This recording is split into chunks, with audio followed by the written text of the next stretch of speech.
కొంపతీసింతలోనే నాకు ప్రమోషన్ వచ్చిందా ఏంటి? ఇప్పటివరకు ఎవరూ నన్ను పట్టించుకునేవారే లేరు. ఇప్పుడేమో ఏకంగా నిల్చొని సెల్యూట్ చేస్తున్నారు, గుడ్ మార్నింగ్ చెప్తున్నారు.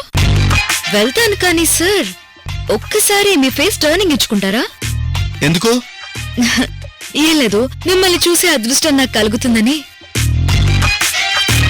ఏంటి? లిఫ్ట్ ఇచ్చి డ్రాప్ చేసినందుకు మీరు డబ్బులిస్తానంటే మాత్రం నేను మిమ్మల్ని ఎక్కించుకోను. అదెలా కుదురుతుంది? దాని దారి దాందే.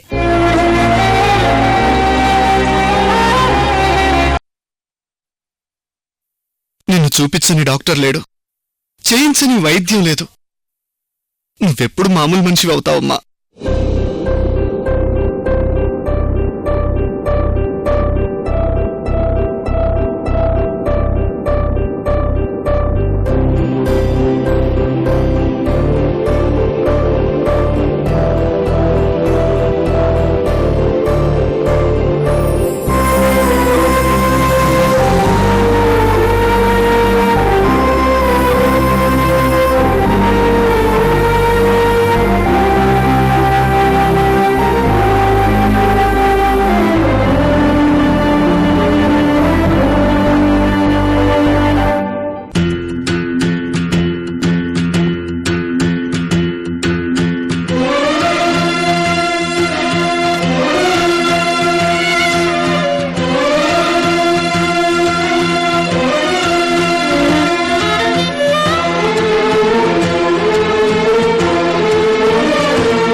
దీన్ని ఆ రోజు తోసేసి కింద పాడేసింది నేను. చస్తుందేమో అనుకున్నాను, కాని చావు అంచుల దాకా వెళ్లి ఆగిపోయింది.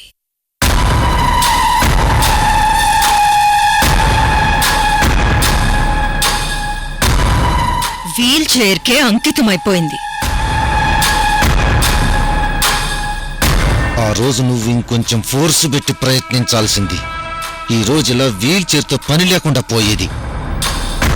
అదే నేను చేసిన పెద్ద మిస్టేక్.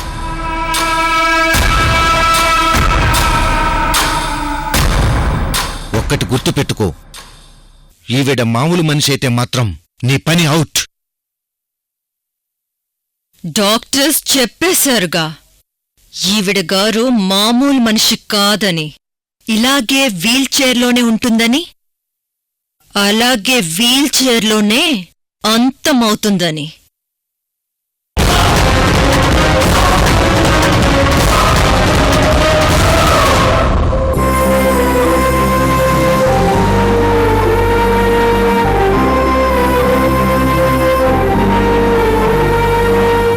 చరణ్, ఎంతసేపైందొచ్చి? మమ్మల్ని పిలవచ్చు కదా. ఇంతకు ముందే వచ్చాను అత్తయ్య. సరే, నువ్వు వెళ్ళి నేను చూసుకుంటాను. పర్లేదులే అత్తయ్య.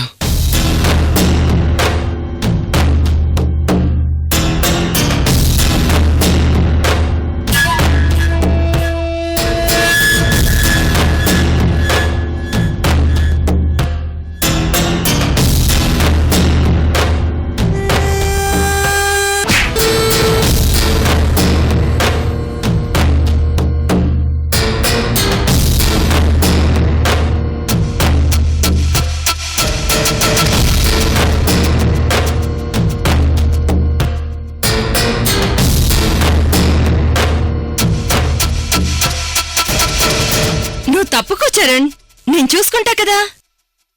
ఆఫీస్ నుంచి రాగానే అమ్మని చూసుకోవడం నాకు చాలా ఆనందంగా ఉంటుంది అత్తయ్య. ఆఫీసులో అలసిపోయి ఉంటావు, వెళ్ళి రెస్ట్ తీసుకోవయా. అమ్మకు సేవలు చేసుకోవడమే నాకు రెస్ట్ మావయ్య.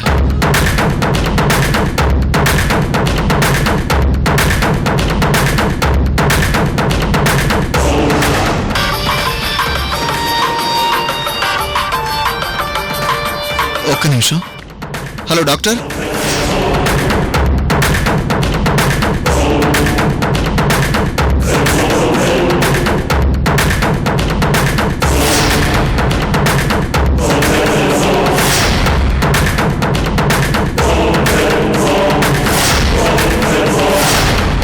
రోజులా కాకుండా అమ్మ ఈరోజు చాలా డల్గా ఉంది డాక్టర్ గారు.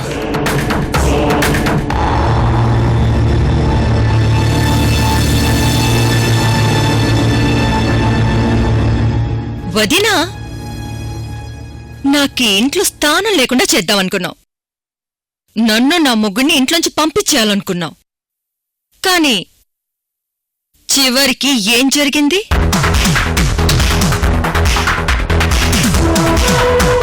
మేము ఈ ఇంట్లోనే ఉన్నాం. నువ్వు ఇలాగే ఈ వీల్ చైర్లోనే అంతమైపోవాలి. ఇప్పుడు నీ జీవితం మా చేతుల్లో ఉంది. ఏం చెయ్యాలన్నా చేయగలం.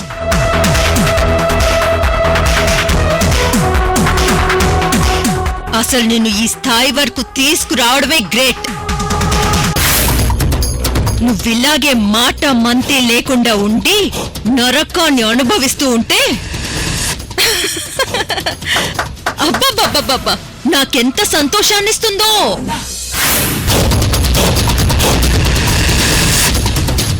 నాకు ఈ ఇంట్లో జరిగిన అవమానానికి నిన్ను ఇలాగే చూస్తూ ప్రతి క్షణం కసి తెచ్చుకుంటానే.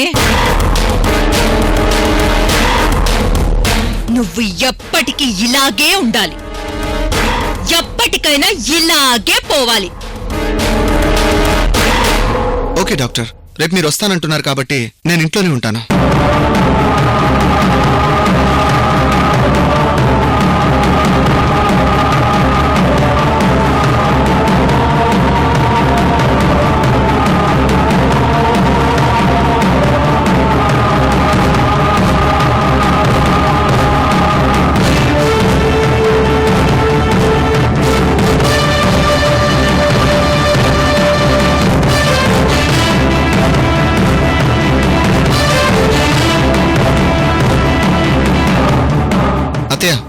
మావయ్య, రేపు డాక్టర్ గారు వస్తున్నారు. అలాగే బాబు.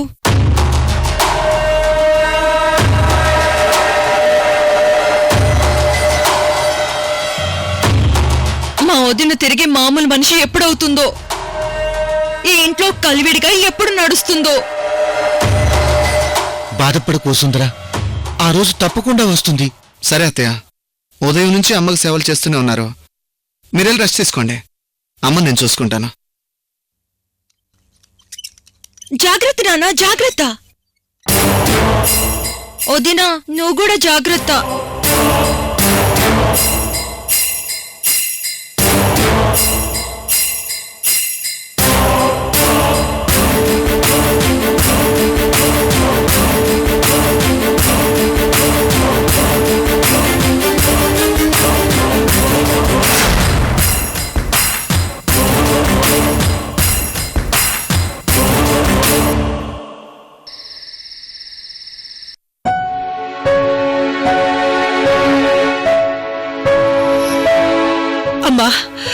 నెమ్మదమ్ములియా.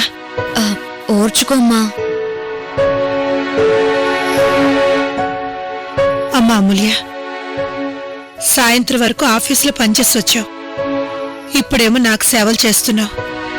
మధ్యలో వంట పని, ఇంటి పని, పాపం చూసుకోవడం, నీకు అసలు విశ్రాంతి లేకుండా అయిపోయిందమ్మా అమూల్య. అవన్నీ పెద్ద పనులేం కాదులేమ్మా. ఉదయం నుంచి ఆఫీసులో కూర్చునే కదా పనిచేసేది. ఇంత కూడా చెమట పట్టకుండా ఏసీ కూడా ఉంటుంది. కాబట్టి నువ్వు నా గురించి కొంచెం కూడా ఫీల్ అవ్వకుండా హ్యాపీగా ఉండు. అమ్మా, ఇలా తిరుగు. అమ్మా, నెమ్మదిగా.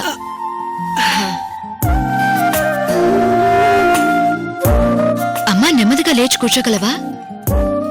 కూర్చుంటానమ్మా.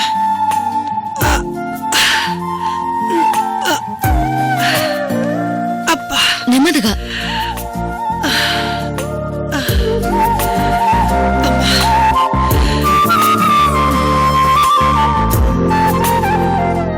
ఇప్పుడు పర్వాలేదా అమ్మా? పర్వాలేదమ్మా.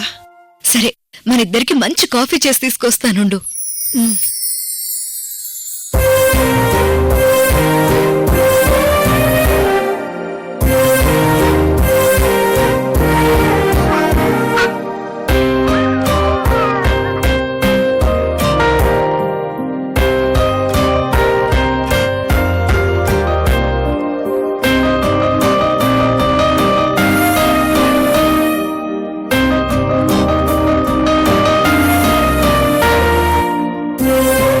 అవునమ్మా, మీ ఎండి గారు ఊరెళ్ళారనో, వచ్చారమ్మా?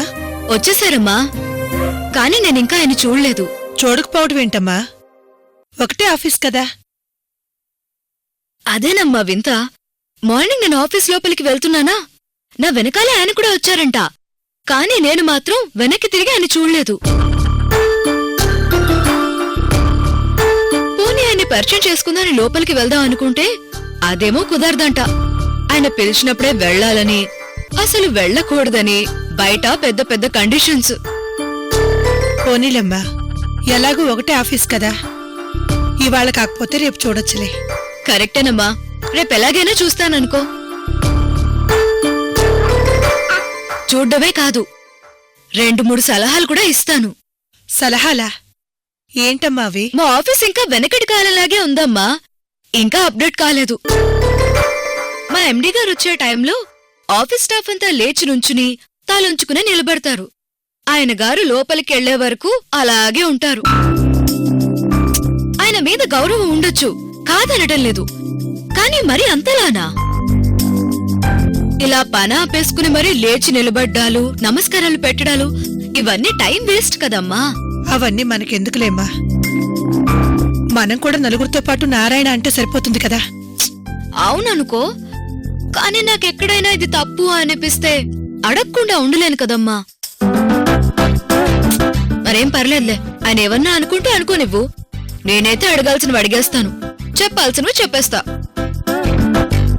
నాకు ఆకలేస్తుంది. మీరిద్దరు నన్ను పట్టించుకోకుండా కాఫీలు తాగేశారు.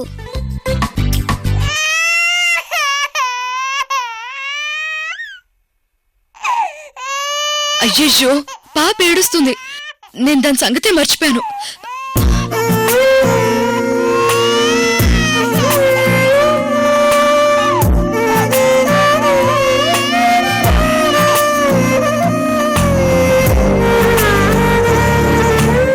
తాగు తల్లి.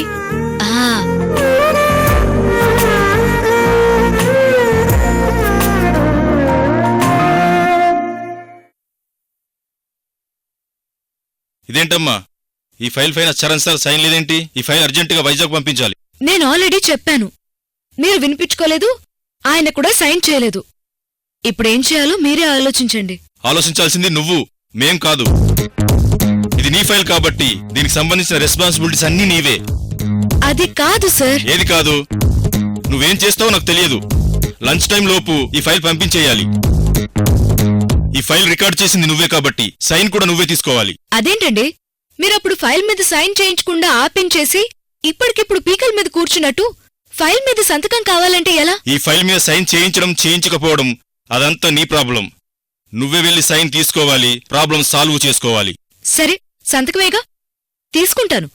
చరణ్ గారు రాగానే ఫైల్ మీద సైన్ చేయించుకుంటాను. ఈ రోజు చరణ్ గారు ఆఫీస్కి రారు, ఇంటి దగ్గరే ఉంటారు. ఆఫీస్కి రారా? మరిప్పుడు నేను సైన్ ఎలా పెట్టించాలి? ఏముంది, బాస్ ఇంటికి వెళ్ళి సైన్ పెట్టించుకురావడమే. వాట్, నేనా? అవును, నువ్వే. అదే మేమెవరైనా వెళ్ళామనుకో, ఈ రోజు అర్జెంట్ అయితే ఇప్పటివరకు ఏం చేస్తున్నారని మాకు చివాట్లు పెడతారు. మరి నాకైతే చివాట్లు పెట్టరా? పెట్టరు. ఎందుకంటే నువ్వెలాగో మా ఆఫీసులో కొత్తగా జాయిన్ అయ్యావు. పైగా సార్ సైన్ కోసం నిన్న వెళ్ళావు, కానీ ఆయనే సైన్ చేయకుండా నిన్ను వెనక్కి పంపించారు. కాబట్టి నిన్నేమనరు. కానీ ఒంటరిగా, పైగా సార్ వాళ్ళ అడ్రస్ కూడా నాకు తెలీదు. ఎలా వెళ్ళాలండి? వెంకే, మన వెంకిని తీసుకెళ్ళు. ఒంటరిగా వెళ్లాల్సిన అవసరం లేదు. పైగా వెంకికి అడ్రస్ కూడా తెలుసు. వెంకే. ఏంటి సార్?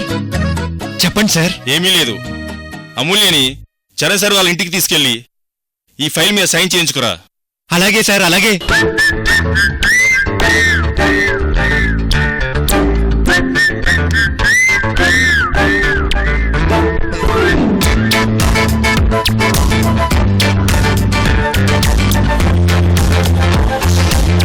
నువ్వేంటయ్యా మామూలుగా ఉండు. ఆ బ్రేక్ డాన్స్ ఏంటి? బ్రేక్ డాన్స్ అంట, బ్రేక్ డాన్స్.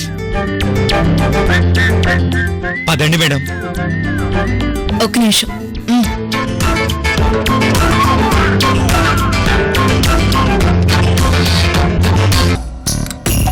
పదండి. పాప ఎక్కడికి? నేనెక్కడికి? సార్ వాళ్ళ ఇంటికి. పాప కూడా అక్కడికే. అది కాదమ్మా. ఏది కాదండి? నేను లేకుండా పాప ఎలా ఉంటుంది? బాస్ దగ్గర నేను కన్విన్స్ చేసుకుంటానులేండి. మీరు మరీ కంగారు పడిపోకండి. పదండి వెంకీ.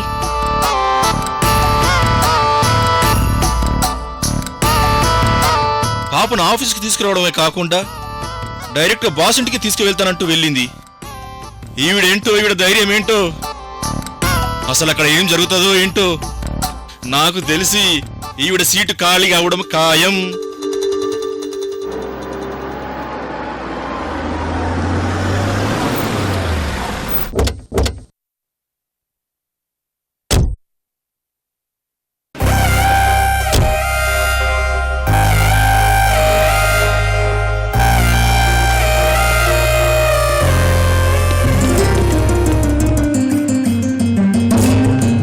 ఇల్లు బాగా పెద్దగా ఉంది.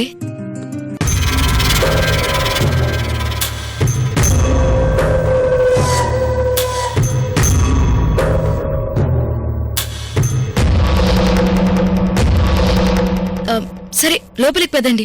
ఎక్కడికి? ఇంట్లోకి. నేను రాకూడదండి. ఎందుకని? ఎవరి పని మీద వస్తారో వాళ్ళే లోపలికెళ్ళాలి. మీ పని మీద నేను కూడా లోపలికి వచ్చాననుకోండి, ఆయన చాలా సీరియస్ అయిపోతారు. సరే ఇక్కడే ఉండండి, నేనే వెళ్ళొస్తాను.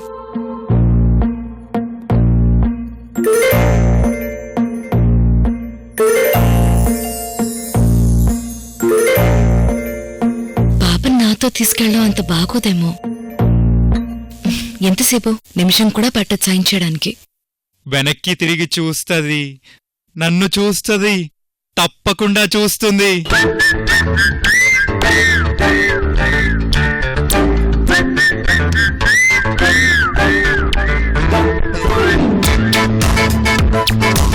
చూసింది.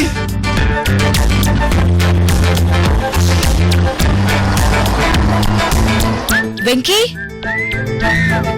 ఏంటండి? కొంచెం పాపని చూస్తూ ఉండండి. నేను వెళ్ళి చిటికలో సార్ సైన్ తీసుకుని వస్తాను.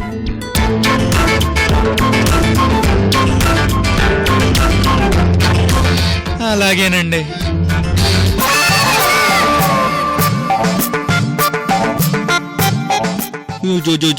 ఓ జాగ్రత్త.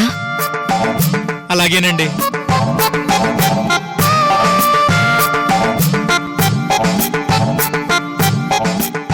అమ్మకి ఎలా ఉంది డాక్టర్? ఏమైనా మార్పు వచ్చిందా? ఏం చేంజ్ లేదండి, అలాగే ఉంది. డల్గా కూడా ఏమీ లేదు. ఇంకొన్నాళ్ళు ఈ మెడిసిన్సే కంటిన్యూ చేద్దాం. అసలు ఎందువల్ల మా అమ్మకి ఇలా ఉంది డాక్టర్? ప్రమాదవశాత్తు చాలా మంది పడిపోతుంటారు. అందరికీ కాలు చెయ్యి విరుగుతుంటాయి. మిగతా పార్ట్స్ అన్నీ బానే ఉంటాయి. ట్రీట్మెంట్ చేస్తే సరిపోతుంది.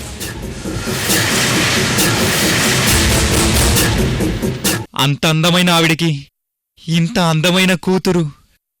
ఈరోజు ఈవిడతో ప్రయాణం చేయడం నిజంగా నా అదృష్టం. మరి మా అమ్మకే ఇలా ఎందుకయింది డాక్టర్? బలంగా క్రింద పడటం, అది కూడా బ్రెయిన్ మీద పడటం వల్ల షాక్లో ఇలా జరుగుంటుంది. ఇంకొన్నాళ్ళు ట్రీట్మెంట్ చేద్దాం, తిరిగి మామూలు మనిషి అవుతుంది.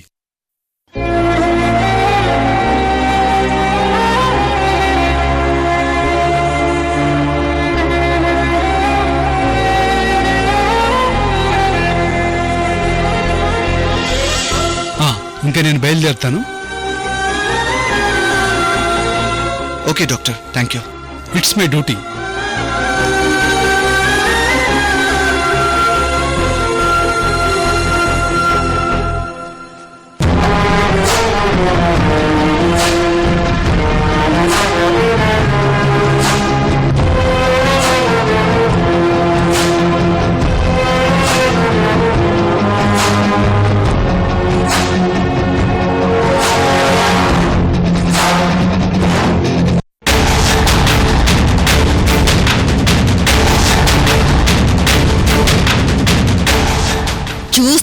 చూస్తాను ఇలా ఇంకెన్నాళ్ళు తల్లి మీద ప్రేమ చూపిస్తాడో నేను చూస్తాను. మా జీవితాల మీద పడాల్సిన దెబ్బ నీ జీవితం మీద పడేలా చేశాను.